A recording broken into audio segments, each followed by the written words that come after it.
Bonjour mes amis, que Dieu vous bénisse tous. Nous sommes là en voyage et nous voulons revenir sur le message d'hier où nous parlions sur l'or ou l'autel. Peut-être que je ne me suis pas bien expliqué et malheureusement beaucoup de personnes ont interprété de manière équivoque notre explication, mais j'aimerais juste vous laisser conscient, cela est extrêmement important pour notre foi. Notre foi dépend de cela, ou l'or ou l'autel. Pourquoi? Les Juifs étaient religieux, ils accomplissaient leurs obligations dans leurs limites, ils plaisaient, disons, ou plutôt ils pensaient que en accomplissant les obligations religieuses, ils pensaient qu'ils plaisaient à Dieu. Et non, ce n'était pas cela, parce que ce qui vaut, à quoi bon les offrandes? À quoi bon les offrandes sans l'esprit? C'est cela, c'est la même chose que par exemple, vous commencez à fréquenter une personne et cette personne regarde vos conditions physiques. Vous êtes une jeune, une belle femme. Alors le jeune homme, que regarde-t-il? Votre extérieur. Il n'est pas préoccupé de votre intérieur. Et là, que se passe-t-il? Vous voyez que ce jeune homme est agréable, il répond à vos volontés, vous fait des câlins, il paraît aimable, une personne très bien. Donc, il fait de tout pour vous plaire, pour que vous tombiez amoureuse de lui.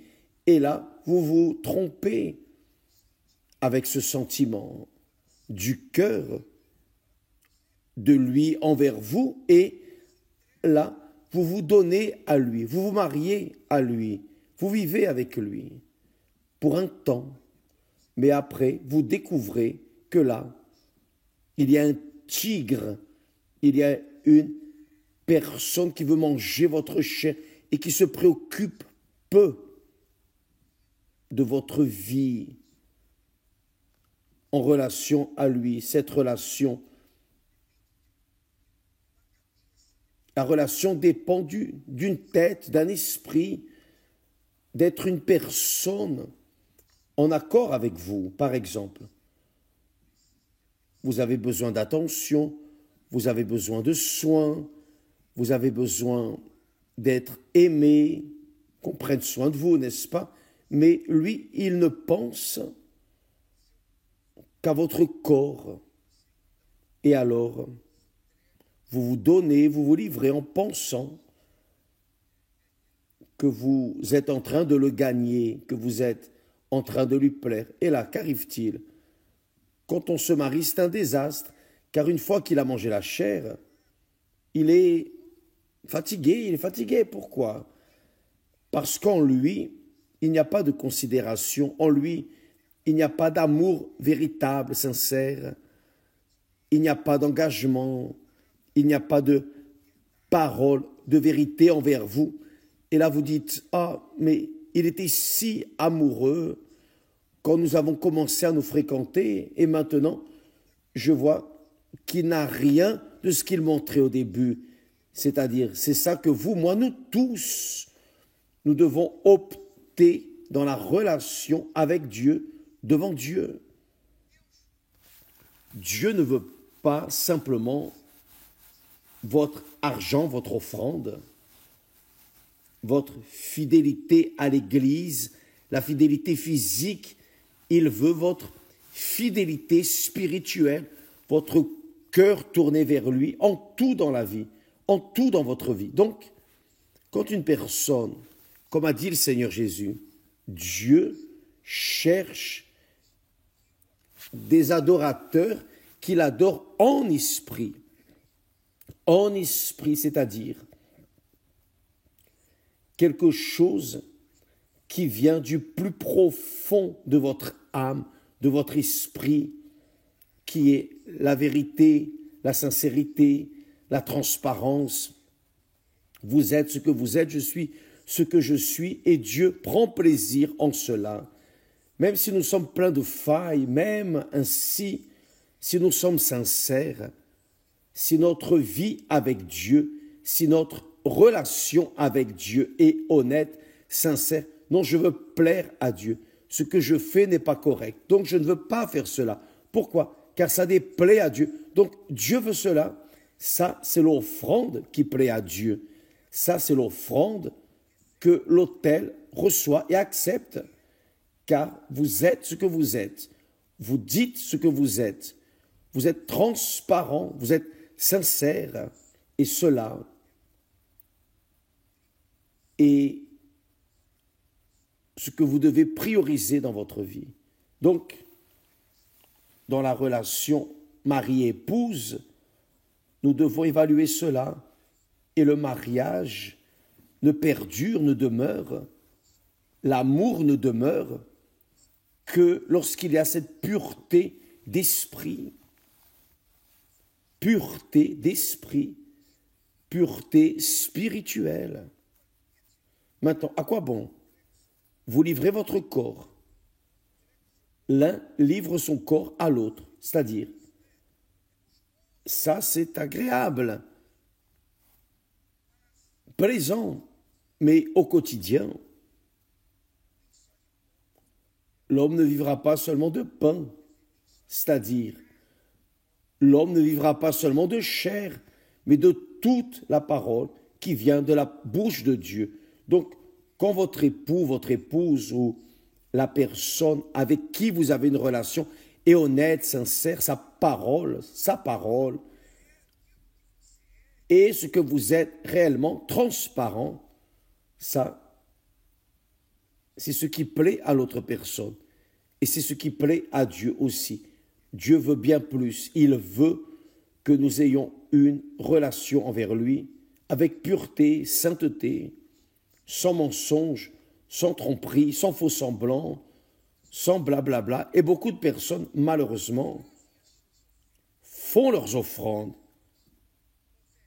Elles offrent à Dieu leurs offrandes. Mais Dieu ne prend pas plaisir dans ce genre d'offrandes.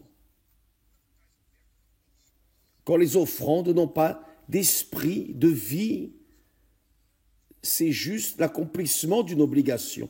C'est pour cela que le Seigneur Jésus, quand il a vu la veuve pauvre mettre juste 2 pièces, elle était en train de donner tout ce qu'elle avait, c'est-à-dire, ce n'était pas la quantité, la somme d'offrande qui la rendait agréable, mais le sacrifice que cette personne a fait, que cette veuve a fait, car elle n'avait l'aide de personne. Elle était veuve, elle n'avait pas un époux pour travailler pour elle. À cette époque, la veuve souffrait vraiment, donc, mais elle-même étant veuve, elle avait juste 2 pièces, elle les a offertes à Dieu, c'est-à-dire, cela montrait un esprit volontaire, un cœur ouvert pour plaire à Dieu. Tandis que les hommes riches ont donné de grandes offrandes, mais Dieu n'a pas pris plaisir dans leur offrande, car c'était ce qui restait. Dieu ne veut pas ce qu'il reste de nous. Il veut ce que nous avons de plus précieux. Il veut notre entièreté, notre cœur ouvert, entier, transparent, véritable.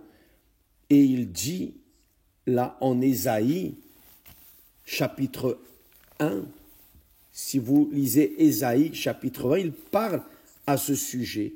À quoi bon m'apporter des offrandes? Vous me plaisez avec les offrandes, mais vous plaisez au diable. Avec vos convoitises, avec vos vies erronées.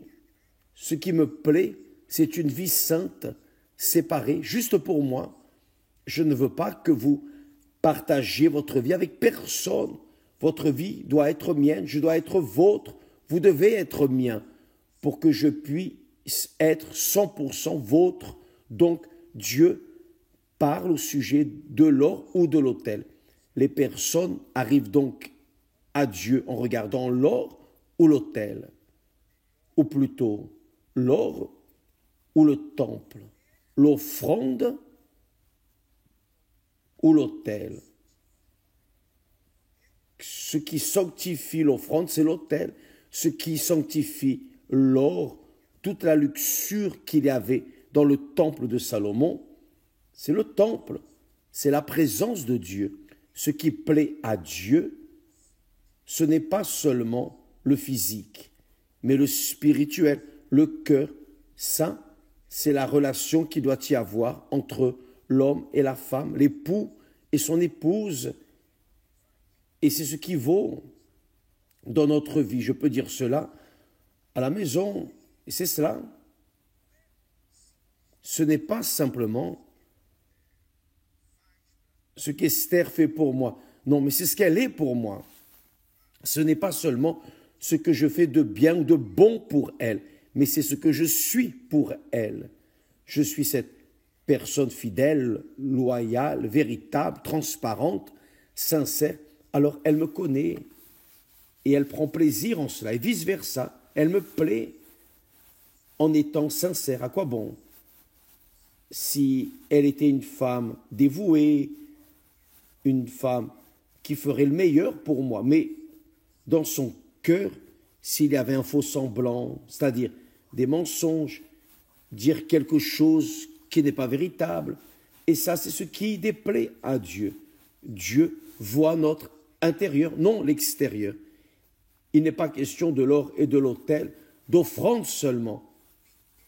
Qui n'a pas compris cela, c'est parce que réellement offre à Dieu juste le physique et non le spirituel.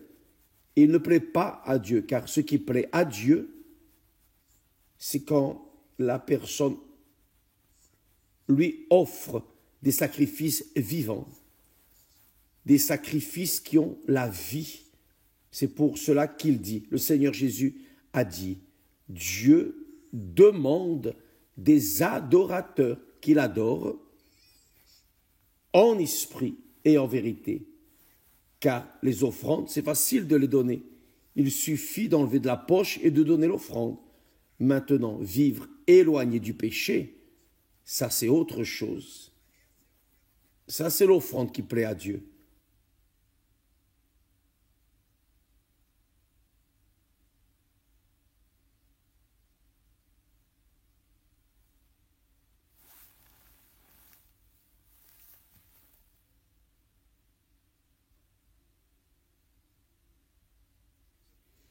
Que Dieu vous bénisse tous et à demain au nom du Seigneur Jésus. Grâce à Dieu.